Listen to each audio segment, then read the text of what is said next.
तो हेलो दोस्तों, खेसारी लाल यादव जी का एक न्यू सॉन्ग है जो रिलीज होने जा रहा है दोस्तों। ये सॉन्ग का बोल है दोस्तों लहंगा लॉक हो गई। जो सॉन्ग का बोल है दोस्तों अखिलेश कश्यप जी, रतन राजगुरु जी ये सॉन्ग को लिखे हैं दोस्तों। बता दें म्यूजिक वर्मा जी का है दोस्तों।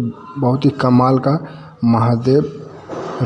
महादेवा रिकॉर्ड्स भोजपुरी चैनल से रिलीज होने जा रहा है दोस्तों। जो बहुत ही कमाल का ये सॉन्ग है दोस्तों।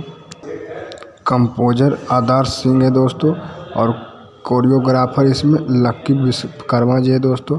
जो बहुत ही कमाल का डिजिटल पर दीपू सिंह और हैप्पी सिंह है दोस्तों। जो बहुत ही कमाल का ये सॉन्ग रिलीज होने जा रहा है दोस्तों।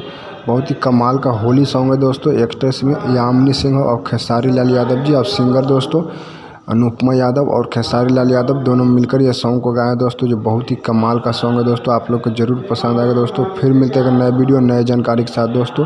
तब तक देखते रहिए खेसारी अपडेट ऑफिशियल दोस्तों। पेज से देख रहे हैं तो फॉलो कर ले, यूट्यूब पर देख रहे हैं तो सब्सक्राइब कर ले दोस्तों।